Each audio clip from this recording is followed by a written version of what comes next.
If you want to see pictures of that, you can see that on our Instagram. Yeah, animate that look a lot better than I do. Sorry.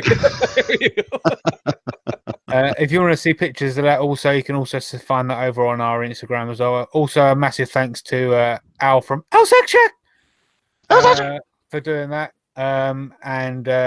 Yeah, he's on the Tools with Balls with Tools, or whatever it is podcast. So yeah, you can go and check them out as well. They're a great bunch of guys over there. Absolutely. Also, lastly, for this part anyway, until later on in the show, if you're going to Make Essential, and even if you're not, and even if you're after stickers, we've got a discount for you. You can get £20 off the checkout price of your stickers. So all you got to do is once again go to the website at makersinternationalpodcast.com.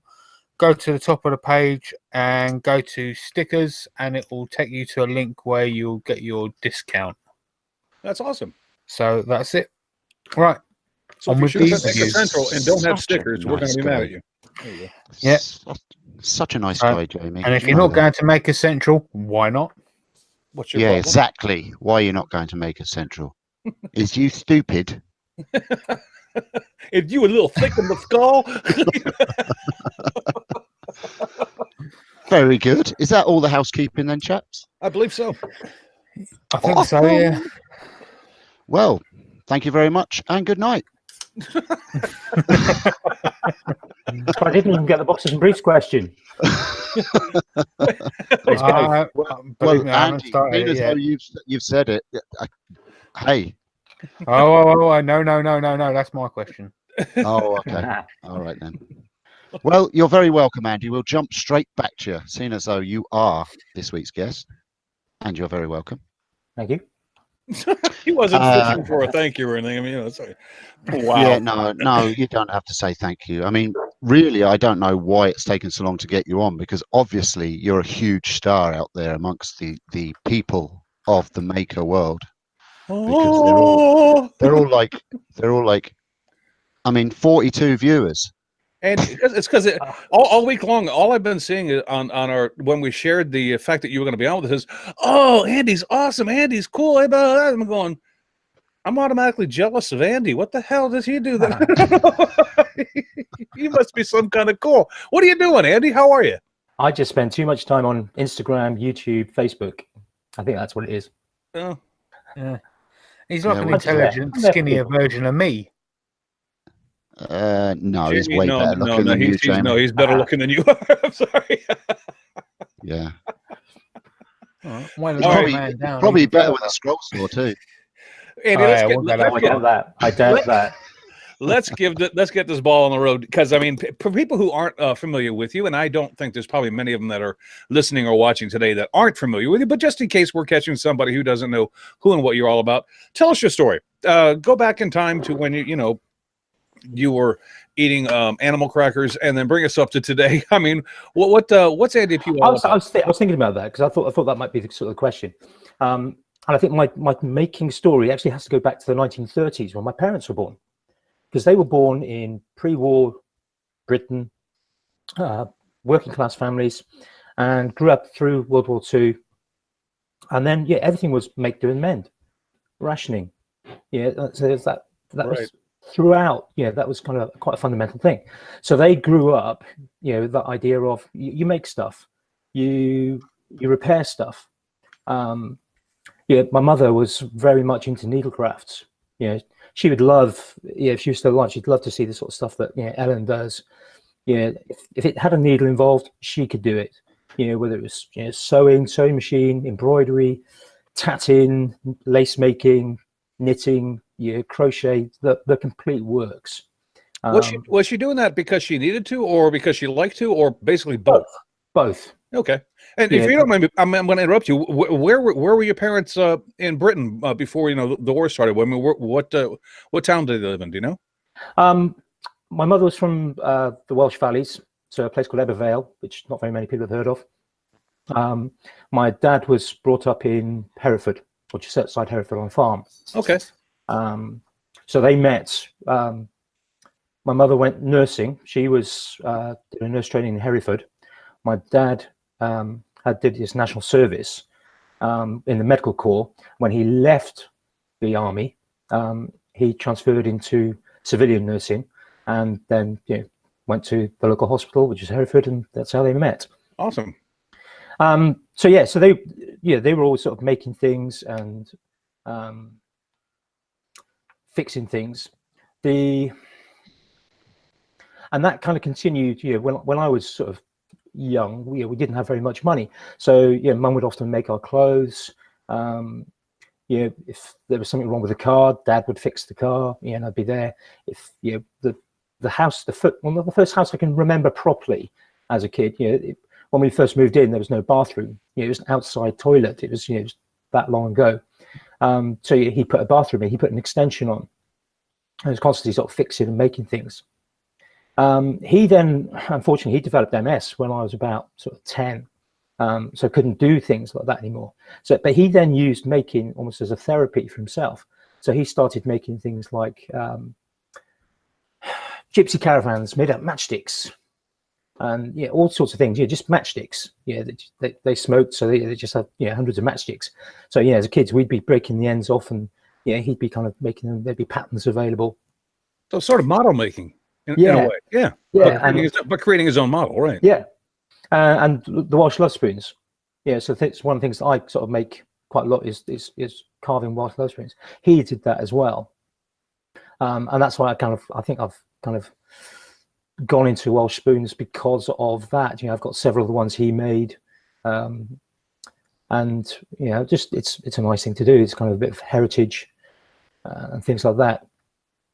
As a kid, I was always kind of there was the Lego, there was the Meccano. Often had things like old broken radios to take apart, and if I think how much some of those would be worth now, old valve radios, nice wooden sides, they'd be worth. Oh man, yeah. And just literally tear them apart, get the bits out. Constantly, made things like electronics, had a train set,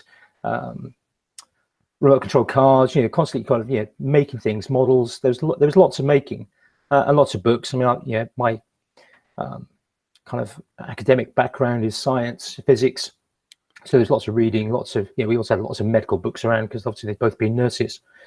So I guess that was kind of sort of my making heritage. Went to university, I did physics degree, and I was much more of an experimental physicist, so I liked actually making things and doing experiments rather than just sitting down with a piece of paper and a calculator and trying to write all sorts of horrible equations out and solve those. I did some work in industry, and that was sort of quite good fun. Again, lots of experimental work. We'd often be kind of making things, jigs and rigs to try to test particular things. So I started off in research for magnetic media, so things like computer tape in the days when you used tape for computer storage. So that was again very interesting. That goes back a ways. I mean, what was that? Yeah, what's the tape? That was late 80s, and early 90s. I was very much into kind of outdoor sports at the time as well. So I spent a lot of time kind of mountain biking, fixing the mountain bike when it broke, climbing, all sort of rigging gear up and sort of trying different things out. So again, kind of a bit of a maker mindset with some of those, trying to solve some of those problems you have when you kind of trying to rig things. So I think it was kind of a bit of heritage. I've made my own kind of pull-up bars in order to kind of try and get fitter. And so you've always worked with your hands. I mean, you've obviously worked with your mind. I mean, but you've always somehow tinkered with the things that you do with your hands, right? Okay. I think I got drafted into. I mean, I spent 20 years as a teacher, and I know the pressures that get put on kids. And sometimes it's very wrong pressures. And I think I was kind of prone to that. When I first started secondary school, I knew all the tools in the wood shop. I was the only kid that knew all the tools. It was like, what sort of chisel is this? And I knew because I'd been reading books and going through sort of I've still got some of Dad's tools. So we sort of stuff. I was good with sewing. I was the first person in my class to get on the electric sewing machine because my hand sewing was good enough to progress to that. It was just. But then kind of I was very good academically, so I was pushed towards academic subjects rather than kind of, I wanted to do art when I had to do my options, but he was like, nope, can't do that. And I'd love to have done something like technology as a subject. Sorry, we're not going to let you waste your talents in mathematics to play around with sawdust. You needed to use your brain. Sorry. Yeah. So I mean, yeah. So you. there was that aspect to kind of what I did. When I left university, I then started working in. I found that this fully automated factory that manufactured something called cement bonded particle board. Now, if you've ever used that, imagine MDF or chipboard and add cement into the process as well. So you get something that's really, really strong, really, really dense. Really heavy. Yep. And I was in the quality control and research department, and everything was fully automated apart from the quality control and research department. So we would be taking boards off the manufacturing line and testing them, make sure they were strong enough. So yeah, just give you an example, a 6 millimeter. So what would that be? Kind of quarter-inch? Yeah, about a quarter-inch. Yeah, quarter-inch sheet, 6x4 would be about 30 kilos. So about 60 pounds. Holy crap. The most common one we used was 18 millimeters, so 3/4 of an inch. That was for a 6x4 sheet, 100 kilos. So 230 pounds. Anything up to that, we would handle the sheets on our own. So we'd be slapping them on. We had an 18-inch cabinet saw, yeah, which was loud. And yeah, so kickback on that. Yeah, you didn't want to think about kickback on that. No, well, and you know, and it's the material you're working with was so darn heavy. Yep. That I can imagine. And how often did you have to run that through that saw? We were testing all day, every day. Wow. That would dull your blade on the scroll saw, wouldn't it? Oh yeah. Oh, Jamie could do that in a scroll saw. Yeah, but never know. You might if you use a metal blade. We used to, over here in the States, Andy, we used to call that cement board. And they used to use it in bathrooms as the backer board for the surround for like your shower and stuff. Yeah, and then they would put hardy board over the top of it. But yeah, and I've dealt with that, but I never dealt with 4x8 sheets of it. Center Parks used it as well for their chalets. Fireproof as well. We made up to 40 millimeters. So we made up to that. It was 400 kilos, 1,200 pounds, 800, 900 pounds for a 6x4 sheet. I was build a house with that. Oh yeah. You could. Say, Andy, didn't they used to make the prefab slotted sections to build garages in the UK out that stuff? Yep, didn't they? Could, yep. I remember they used to come as a kit. You used to buy like an outside garage for your house, and it would come on a pallet as a kit, and you just slot these sections together. Yeah. And then put your tin roof on it, and then your door. Things, soffits as well. Soffits were a bugger because they'd be like 20 feet long, but 6 mil thick, and there weren't two of you at least handling it. They just snap, and then you'd be in for a right rollicking. Good Good luck lining that joint up with that amount of weight and two guys on it. Like, yeah. Now the problem with that, it was May '95. I sneezed one morning and fell on the floor because I'd already slipped 2 discs. Oh man! I didn't realise that I'd actually blown one apart. So that was kind of the start of 18 months of repair and recovery, and getting out of that industry. So then I went into teaching. And I mean, teaching wise, I was always very much, let's make things, let's do things, let's build rockets. Hands-on learning. Yeah. Which is, by the way, something you and I have in common, but we'll get to that later. Go ahead. So, what age group did you teach? Sorry, Andy. Secondary. I trained. Well, actually, I say that in my career, I've taught from UK year 4, which is 9-year-olds, I think. So I've taught in the middle school sector. So I started teaching physics because that's my degree, and so that's the obvious thing to go into, especially when it's a big shortage subject. Like doing the kind of experimental type of things. Always got involved in things like running clubs. Let's blow things up. Let's get rockets going. Anything that will do things like that. When I really came in, my fourth year of teaching, moved down to the West Country. I started teaching in Poole, in Dorset, down near where Andy H lives and a few others down that way. I moved out to then down to Plymouth, partly because my dad was dying of throat cancer, and that was near to where he was living at the time. So we wanted to get there while he kind of the last few months that he had, which worked. Yeah, everything just fell into place really for that, and that was really good. And that meant we got a house. Yeah, we got married the year before. Managed to have a little workshop, a bit bigger than the Tinkerage is now, that workshop. But it also meant that I got into a school, a really good school. And it was really good. It was at the time when specialist schools were on the rise in the UK. So for those who don't know what that was, the government put huge amounts of money into certain subjects, and a school would become a specialist in that subject and would then be able to kind of go that bit further with the money they had, be able to train other schools, be able to have influence in kind of the local area on those sort of subjects. And the school I went to was the 4th engineering college. So there was kind of a big push to try and get engineering going.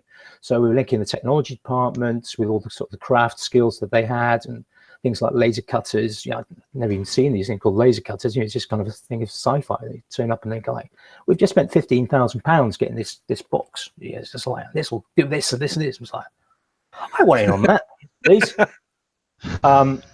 So then we had, so the science department. I was the science department's engineering coordinator. We worked with the maths department and the technology department. We designed courses for the kids. We had one of the guys was good friends with the leader of the local bomb disposal team. Plymouth in Devon is a Navy town. Well, there's a job nobody grows up to say they want to do. What do you want to be when you grow up? Oh, I'd love to be part of a bomb disposal team. It's like, you say that. I bumped into an ex-student a few weeks ago in the opticians, and he said, "I said, well, what are you going to be doing now?" He said, "Yeah, I want to join the army." I said, "Oh, good. What are you going to do?" He said, "I want to go in bomb disposal." Okay. So, you know what? We're gonna let you just be. Yeah, so we had the kids building robots. So they were umbilical wired. They had to get through a maze. They had to pull out a pin out of this bomb in order to defuse it, then remove the detonator. Yeah, and that was like a year's worth of work, and it's just utterly fantastic. You know what I always laugh about? I don't think I trust you anymore.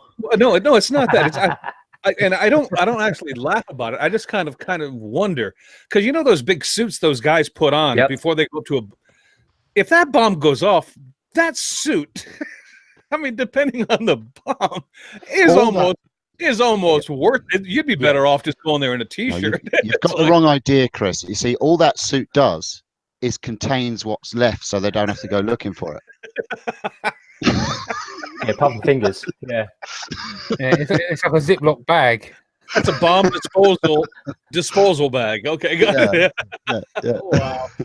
Anyway, and also, I always thought that you're not supposed to pull the pin out of anything to do with explosives. No, but we kind of made it that way just to make it a bit more fun. You can, as long as you can put it back in again. Yeah. If you can run really fast. Andy, I'm sorry. You'll notice throughout this hour that things become derailed very quickly. Continue. What were you? That was good fun. 2009, we moved to Kent, it's not far from Jamie, and I moved to. That was kind of just to get closer to some family. And me. And to Jamie, even though I didn't know him at the time. So I'm teaching physics again, kind of trying to get clubs going. And a friend of mine, or a colleague of mine, a friend, came back from a course one day and said, there was this thing about, she said, there's this competition. I think we should take part. And it's all to do with Lego. And my ears instantly went, Lego? Oh, I like Lego. Yeah. And it's called First Lego League. And we can borrow the bits we need. We can borrow these robot kits off the University of Kent. And I'll do all the paperwork, she said. And all you just, yeah, just if you can just give a bit of encouragement and maybe kind of help, the boys every now and again, and I'll do everything, sort everything out. That was before she was then ill for several years, and so it got kind of left on me to do. So I had these kids turning up kind of on a regular basis, building these robots for this first Lego League competition, which is huge. Yeah, it's worldwide.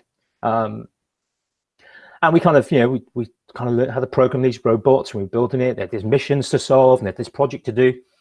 And we went along in the December to the regional finals, the heats and the finals all in one day. And we kind of, we did our bit, and the robot didn't do very well, broke down on the field, and it was kind of like, oh, we did better in training, and never mind, and all that sort of thing. And but it was fun. Yeah, they kind of said, right, we're going to do all the announcements now, and just kind of sit and everyone start clapping. Oh, this team got this, everyone clapped at all different things. And we're sitting down there, and one of the boys said, I think they've forgotten about us, sir. They haven't said anything. I said, oh, don't worry, I'll make sure you get this, some medals for everyone. I'll make sure you get a medal, don't worry. And at the end, they got through all this, and we were kind of just sitting there and thinking, just clapping, everyone goes by. And they said, right, and the grand finals winners are, and it was us. And it was just like, what? You're joking. So no, because all these things get added together, and the robot's only worth a little bit, and that's you did well on the rest. So we're suddenly in the UK finals. That's awesome. And we went to the UK finals in the February, and we came fourth. So that meant we went to the World Championships, or the Open European Championships, which were technically the second World Championship, because there was like two lots. Although it was kind of described as Europeans, there were teams from Australia, Saudi Arabia, Japan, all over the place. So we ended up going to this sort of event. It was just like, how on earth did we get here? So anyway, that was obviously a bit of a success. So carried that on. And that was kind of, getting back into kind of making. I've been doing lots of DIY at home. I've put in 3 kitchens, a bathroom, a utility, just the standard things that people do because you haven't got enough money to get the kind of the proper trades in to do it. Right. You pay for what you have to, like, gas boilers, and no, I think we can all relate to the rest that yourself. Acquiring tools as I went along. Had gone to got through to the garage, but when we moved down here, went from the garage, single car garage, UK sized car garage, to the Tinkerage, the sort of 6x7. Well, I want to ask you about that, because you obviously got the Tinkerage, and we've all watched many tales from it. You're welcome. What got you into doing it on YouTube and kind of sharing what you do on social media? I mean, you have a great backstory. I understand why. I mean, you could do it. I mean, there was no reason not to. I'm just curious why you decided to do it. Well, I think it was a continuation actually from after the first, or not after the first Lego League. While I was doing that, I got asked to teach an electronics course for a year. We had an electronics teacher who was leaving, retiring, and they didn't want to employ someone else because they wanted to scrap the course, which that's another argument. So I said, I'll teach the electronics for the last year of these kids, and we got really good results. And at that time, I then discovered things like Make, who do the kind of maker fairs, and I started discovering YouTube and the maker channels on YouTube.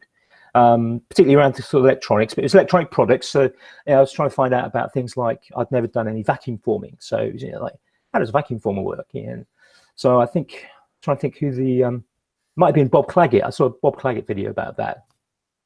Anyway, got really good results on that. I kind of went to a mini maker fair locally. Started kind of the electronics got scrapped. So rather than some of it going into a skip, quite a lot of it ended up in the Tinkerage. What was kind of, because there's no way I was going to let some of it go. I mean, it's a shame that Tim Sway some of it did go. Yeah. So kind of having discovered Make and all that, that was kind of, I started watching kind of the odd bit of YouTube.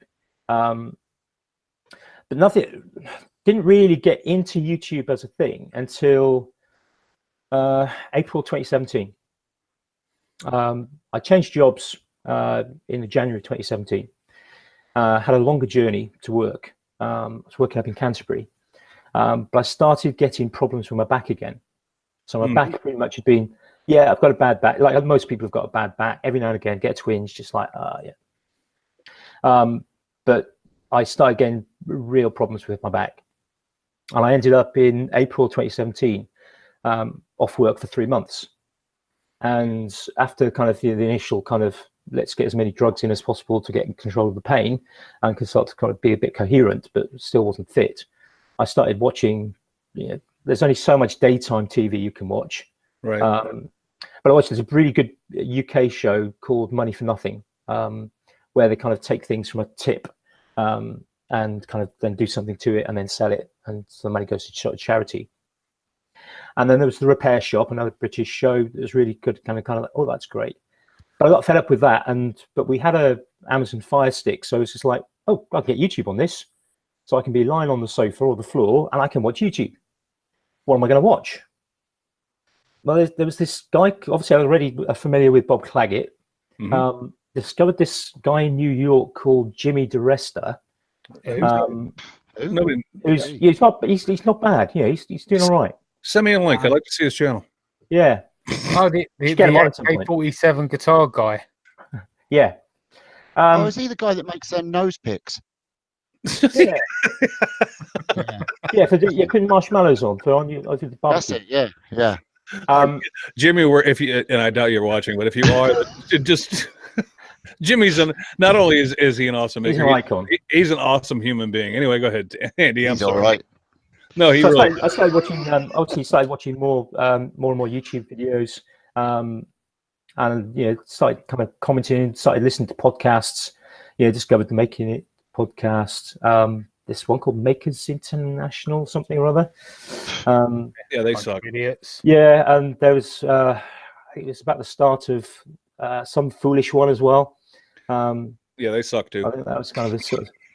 Oh, that was the early days, before the guy with the red hair. And there's a few other kind of podcasts. Started listening to, and there's this community of people who like making things. It's like, what?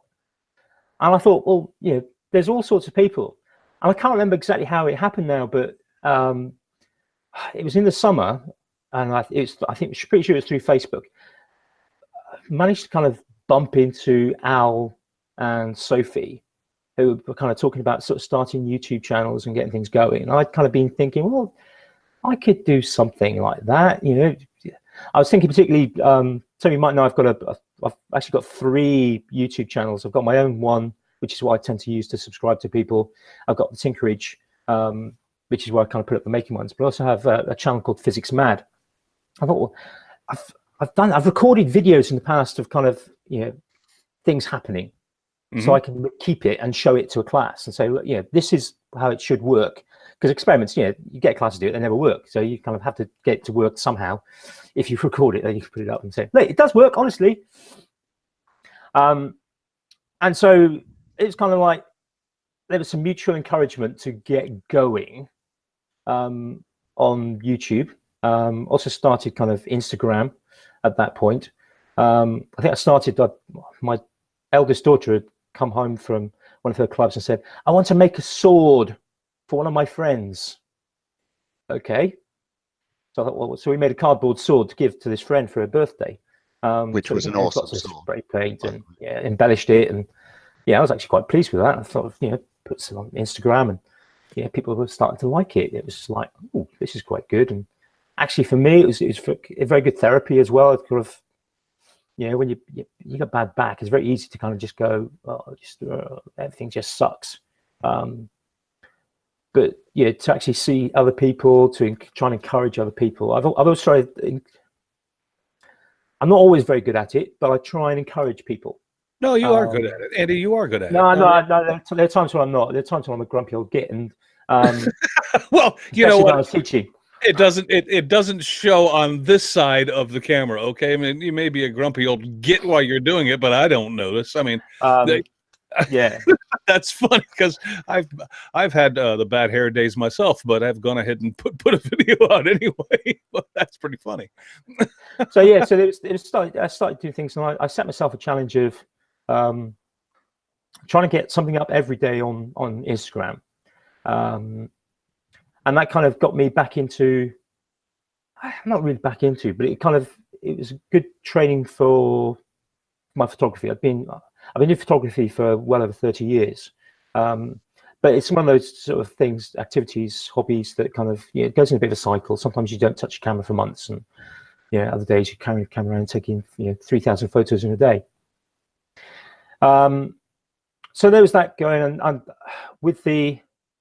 was back in work in September 2017, and I started making some videos, and I started sharing those, and some of them with the kids in school. It's quite quick how they kind of you got a YouTube channel, sir?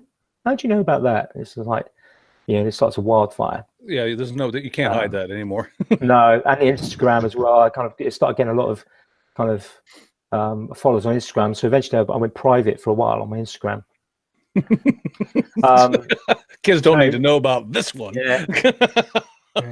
So that worked out fine, and we've always been a kind of making family, and constantly making things.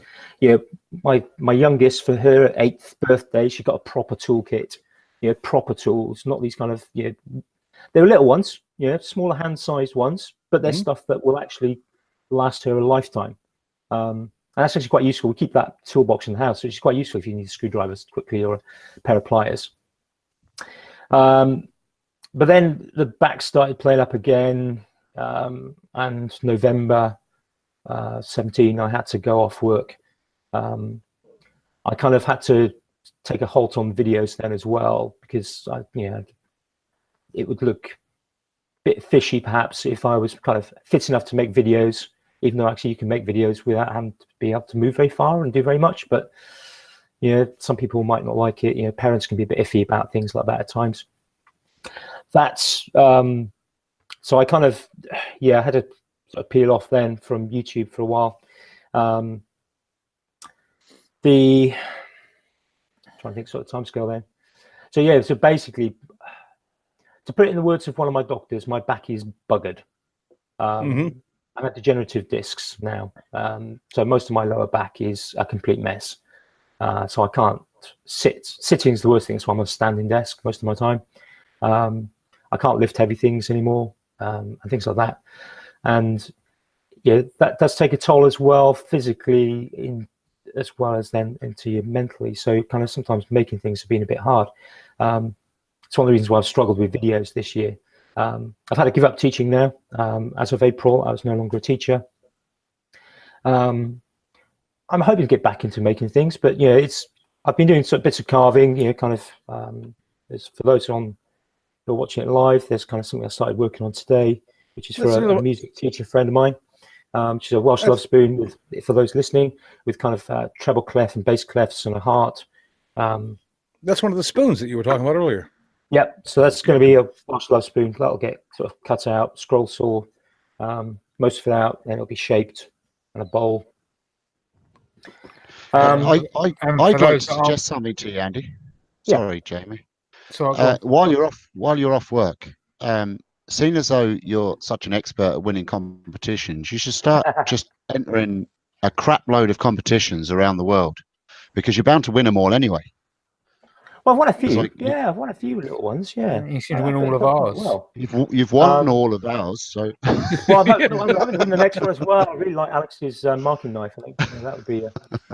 You know what? The giveaway, the giveaway that Jamie was talking about earlier that we're doing next week, that marking knife that Alex did is well, I think Steve said it best. It's just kind of sexy. So I mean, that whole prize package is worth having. And actually, I'm sorry we're giving it away because I'd like to steal it myself. It's a sexy ass knife. I'm going to go and ban Andy from winning it. Yeah. I'll take the knife and just the rest of somebody else. Yeah, that's fine. With regards to the giveaway, Andy, boxes or briefs? Both, but not at the same time. Both. Day and night. So you're a switch hitter, are you? Yeah, boxes for the night, briefs for the day. Okay, all right, boys and girls, watch out for Andy. He swings both ways. Yeah. Or actually, he doesn't and does, depending on how you look at it. It's about time of day. You don't want a sore knee when you're Wow. trying to work. So yeah, so Obviously yeah, not been taught how to fold it properly. Yeah, making's kind of sort of eased a bit, but yeah, I think the reason that perhaps a lot of people have said it's great to have Andy on is what I can do is I can encourage people. And you know what? I want to get back to something that I mentioned when we first started today, because you and I have something in common. I don't know if that you realize it, but I did. And I'm quite sure that you understand the physics and the reasons why this actually works. But you and I have one thing in common, and it's rocketry. You said that you were teaching the kids hands-on rocketry. Are we talking about the rockets that they could go out and launch for themselves and then retrieve them back again, or what was the aspect of your teachings in that most area? of the rockets I would use would be kind of compressed air based rockets, so either air and water. So the rocket, you just put a valve on the bottom, a rubber valve with a copper plug and a pipe. You fill it with water, turn it upside down on some fame, pump that up. Some great investigative work you can do with that. Let's change the volume of the water, let's change the volume. Sure, a lot of good science involved in that. Straight compressed air as well. So I've got, in fact, I still have, because I made them myself. Take some copper pipe, put a Schrader car valve on one end, valve in the middle, at the other end, just have a tube, pump it up, put a closed tube over the top, pump it up to a particular pressure, let it go. Well, but there's the aerodynamics that you have to work in there too to make sure that this thing actually does fly and doesn't do somersaults. So there's a lot of good science in that. Yeah, and then there's the ST's rockets as well. So I've never done any really big ones. I'd love to have a go at kind of the really big kind of Oh well, 4, Andy, 5, I was into rocketry as a child, but I got really back into it when I had my son, and he was like 9 or 10 years old. And I remembered the hobby that I loved so much when I was a kid, and I was his age, and so I started doing it again. And I got into it, and I'm not patting myself on the back here, but I have designed, flown, and recovered because recovery is an important aspect of this. Yeah. It's like over 30 rockets, over 30 different rockets that I have. And I started out as a kid, buying the Estes rockets that you're talking about, the little kits. But when I got into it with my son, I just bought all the parts. And I just said, let's sit down. Logan, come here. That's my son's name. Let's sit down and let's design our own rocket and let's see if we can make it fly. And that's how I got started again. So, yeah, man, that's interesting, because there's a lot of learning that can go on with just that little hobby right there. Absolutely. There's a lot of science involved. Well, so it's cool. The thing is, Chris, if you start letting them off in your workshop, it is going to be difficult to find them. Well, no, actually, I have all the rockets that I've made. They're in a box, and they're in my huge storage container that I have in my huge shop. No, actually, I have them stored because I can't fly them here because there's too many trees. There's no way to recover them if I do. But when I was living in Florida with all that wide open skyline, and nothing to stop them, I was totally into it. But yeah. Very cool hobby, Andy, and I that's actually if I could get out of where I'm living right now, and I don't necessarily want to, but if I did, I would pick that hobby up again because it's really fun to do. I'd love to take it further. I'd love to get into kind of the telemetry side of things as well. Yeah. For me, when I was teaching, it was about actually kind of let's do something interesting with the kids. Let's just try and inspire them. And it was great. I had one lad who came back from university to give a talk to. Anyone that would listen to it at lunchtime. So he didn't get a huge number of people turning up. He at university he built they built a kind of a balloon and gone up into the stratosphere. Pile of GoPros on it, pile of telemetry on it. And it's just like that's great that he's done that. Partially inspired hopefully by the kind of things that I was doing with him and talking about with him when I was teaching him. It's awesome. So Chris, go on. Sorry, I was going to say, so all the UFO sightings during the time that Chris was setting the rockets off, it was all Chris Cute's fault. Well, no, I should probably give you a hint as to why I was so intrigued with rocketry, because I grew up in the Apollo age. I actually remember Apollo 11 launching, and then I remember the guy setting foot on the moon. I was alive and I watched that, so there you go. That's how old I am. But that did he?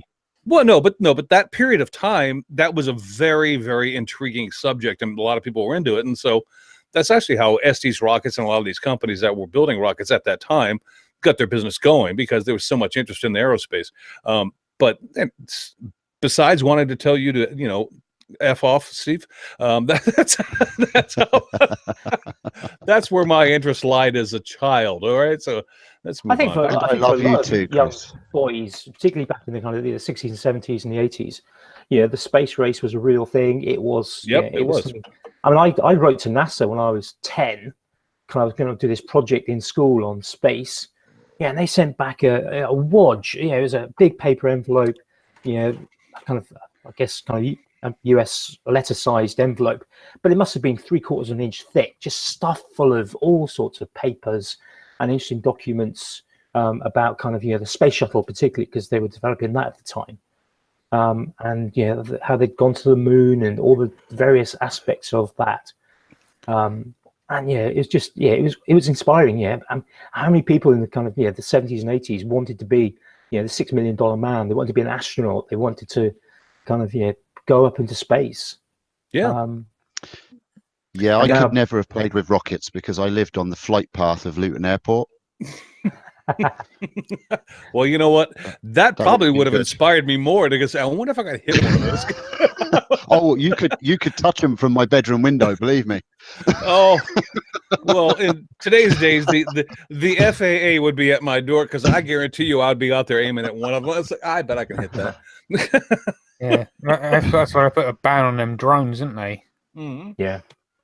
Yeah, well, I mean, as a kid, you're ignorant. You don't know that it actually could break down the whole friggin' airplane. But it's like a kid with a BB gun. You're looking for any target you can find. It's like, I can hit that. It's like, no problem. That thought never crossed my mind when I was a child. Oh, Honestly, you are a damn liar. Shut up. Or maybe a catapult and a cat. Yeah, Chris. Actually, I was fearing for the cat's life when I saw it just jump up behind you there on the camera, Chris, because I thought you're going to grab a catapult and go. It was a Nerf ball, for crying out loud. It was a lucky shot too. I was happy to get on camera. Whatever. Move on. This is about Andy, not about me. So, Andy, what are you doing? What are you doing presently? I mean, if you don't mind me asking, you're obviously not working at the moment. So, I mean, what are you doing? Well, my wife's gone back to work, obviously, because we need to earn some money. But we're a homeschooling family, so we've actually never sent our kids to school. So well, you don't need to. Good for you. I mean, you're a teacher. No, so why? Both of us were teachers. That's how we met. And when our eldest was going to go to her first school, we had deep concerns about the school she was going to go to. I was convinced that the reception teacher was mad, but not in a good mad way. Kind of just so we thought, well, look, we can put on one salary. We'll teach them, and we've done that. And until they get to sixth form, we'll carry on doing that. So I've taken over the homeschooling. I'm also kind of trying to hopefully in the new year, I'll start doing a little bit of, won't be able to do too much because of the amount of sitting it involves, but doing some tutoring, sort of private tutoring of people for physics. I've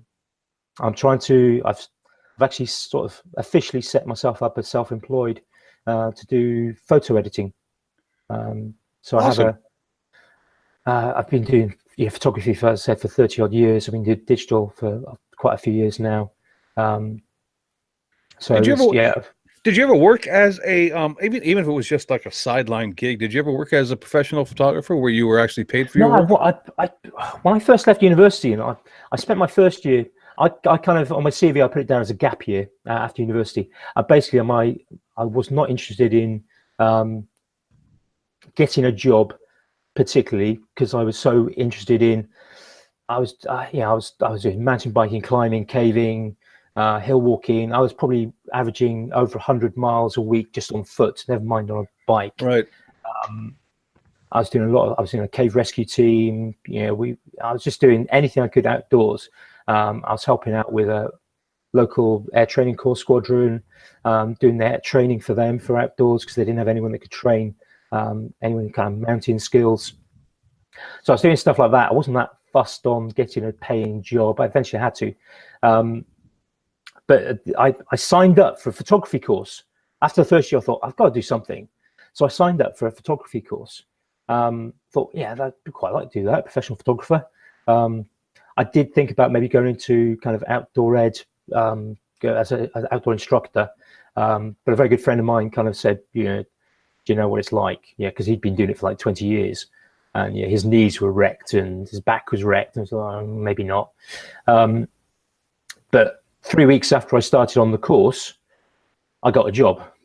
And that meant that I couldn't go to the course anymore because that was during the day and the job was during the day. It was just like, but I really need the money and I really need to have a job really. And so I'll do that. And because that's when my back got screwed up.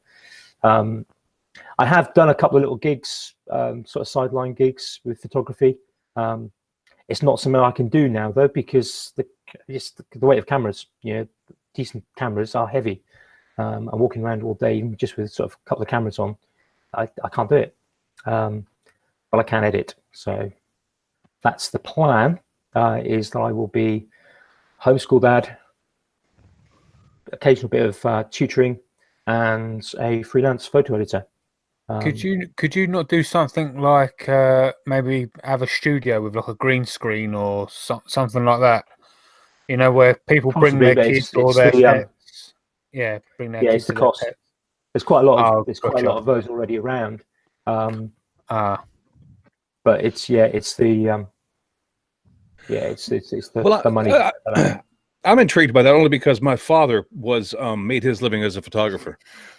He had his own studios for a long time, but this is back in the 50s, early 60s when, going to a photographer's studio was still in vogue and people actually paid money for that. And today people don't. They're into selfies and stuff. But he did a lot of portrait photography, and he did a lot of, I would assume what you would do today, most of your business is going to come from like celebrations, people's weddings, people's birthdays, people's bar mitzvahs, things of that nature, event photography. And there's good money involved in that. And I know that because, I was a mobile disc jockey for a period of time, and I spent a lot of time talking with photographers because it seems like the mobile music industry and the mobile photography industry show up at the same events all the time. And so I got to be good friends with a lot of photographers there, and you can actually make really good money. A lot of the photographers that I worked with made a heck of a lot more than I ever did. You can make good money. Yeah. So it's not a bad profession to get into if you just need the clientele. That's all. Yeah, it's finding photographers who just don't want to edit anymore. Because if they're not editing, they can take more photographs, therefore they can earn more money. So that's kind of the tack I'm going to be taking. Awesome.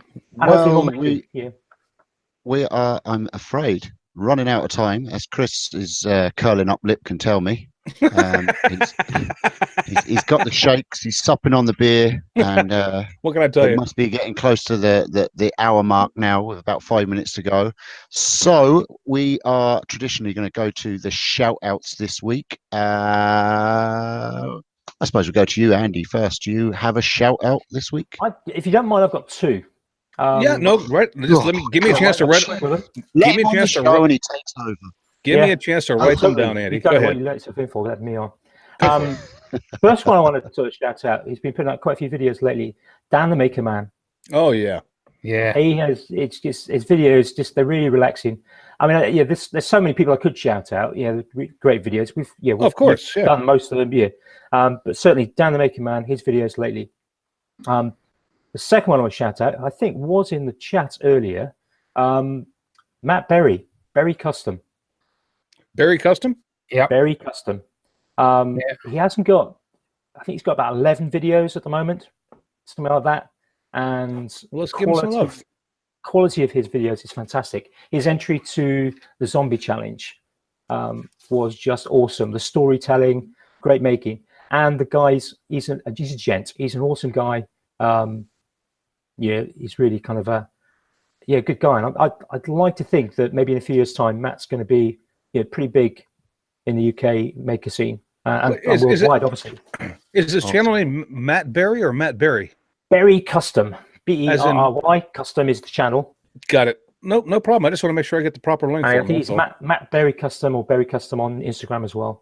Right, I've got his channel here. I've just found him in the chat. Awesome. Cool. Well, the link will be in the description down below if you're listening to this after Wednesday. So, awesome. Well, you know what? I haven't seen that channel, so thank you for turning me on to that. Dan, I know, but Dan. Anyway. Dan needs to get some light bulbs, I tell you. Oh, yeah, he does. Anyway, what a great guy he is, too, though. Jamie, what about you? Well, I've actually got a bit of a festive treat for everybody because I've actually got a second Jamie's page. Oh God! Dear God, help us! I want to quickly mention the giveaway again. You've got 6 days left to enter the giveaway. You basically go to the website makersinternationalpodcast.com. Go to the top of the page, click huge giveaway. Go to the Glee map. Blah blah blah. You've got 6 ways to enter. And it's a one winner takes all. You can win a tub of Yorkshire Grit, Yorkshire Grit microphone, 2 hybrid blanks from Pan from Hyden Boxes, a custom marking knife from Alex 2Q, Sexy knife. Mother of Pearl Winlay from Scott Grove, and a custom tumbler from Chad at Mancrafting. Awesome. Makers Rhapsody shirts as modelled by Chris are still being sold over on the website. Again, you go to the website, you go to the top of the page, click T-shirts, and it will take you to the Teespring app. Thanks again to Alsaction for helping us out with getting that out on there for us. And stickers. If you are or if you're not going to Maker Central, there's a 20% discount at checkout price for stickers if you want them. You go to the website, once again, go to the top of the page, click stickers, and it will take you to a link where you can go and get them as well. For £20 off, right? Yeah, £20 off checkout price. Awesome. So, so quickly refresh on the giveaway. That ends the midnight 22nd UK time. We will reveal the winner on the show, which is the 23rd of December. Next week. So, 6 days left. Right, my shout out. It's very, very difficult to give this man a shout out, but when he makes incredible stuff, then it's kind of hard not to. In other words, we all love him, and Jamie's not giving it up today. Cole Jacobson. He's a troublemaker, that guy. Yeah, bad boy Jacobson. He's this shout out's for something he put on YouTube and not Reddit. Because apparently he's been banned from Reddit. At least that group in Reddit. He's a man after my own heart. Because they're such a happy and warm, welcoming group. Anyway, go ahead, Jamie. Yeah. Cole's done a few sinks on his lathe, but this one he done recently. He done a massive walnut sink on his lathe, and it turned out absolutely beautiful. It was gorgeous, by the way. That was absolutely gorgeous, absolutely incredible. And he didn't actually finish it in resin. I think he finished it in Armasil. I think that's what it was called. Mm-hmm. But yeah, it came out absolutely incredible. Absolutely incredible. Yeah. Cole Jacobson. Awesome. I believe that project was #Robin's idea. Hashtag Reddit doesn't love me. Projects is Robin's idea. Let's face it. Yeah. Well done. Thank you, Jamie. And Chris, who's your shout? My shout out this week goes to I believe I met this man at Maker Central last year, but that whole experience, because I was with Steve, is a little foggy. But I believe I met him. It goes to Mr. Jeffrey or Joffrey, depending on what part of the UK you're in. Mr. Jeffrey Smith. If you didn't see the video he put out, he entombed Woody from Toy Story. He had a little doll of Woody. He entombed him in resin and made a Christmas decoration out of him for his tree. I found that hilarious, and Jeffrey, I thought that was a great video. So, dude, you got my shout out this week. I think you're awesome, man. Go for it. I absolutely love Jeffrey's videos. They're so unique and so funny. Always. And I thought it was great. And he hung him up on the tree upside down. It was fantastic. I loved it. Yeah. Awesome. Well, my shout out this week is quite simply Dies in Every Film. Our friend, Honor. Yeah, I always pronounce his name wrong. He did a restoration upgrade on an antique hatchet. And, oh, man, that was a cool video. It's a sexy hatchet. Yes, it is. So he basically took an old antique axe head, hatchet head. He cleaned it all off. He redefined the shape of it, And then he used an old motorbike chain and welded it all together and made a handle for the hatchet, and it's just a sexy ass hatchet. It is too, isn't it? I want that. I love that. Isn't that? That's dice in every film. If you're wondering what the channel is, yeah. I mean, that was an awesome video. Yeah, man. Baby shark. Great job on that, Onar. That was a fantastic idea. I love that fact that he used that motorcycle chain for the handle, because that just I don't know. Oh, it just made it.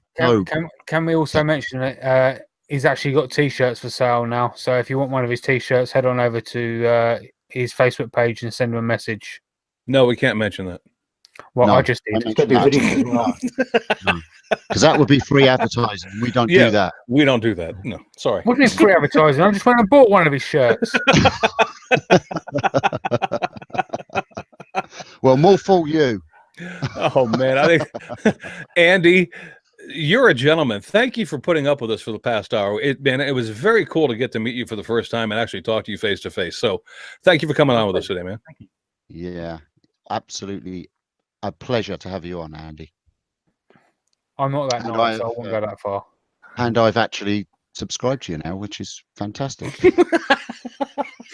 All 3 channels? Not all 3. And I was a bit confused to which one I actually had to subscribe to. But when I saw physics on one of them, I knew it wasn't that one.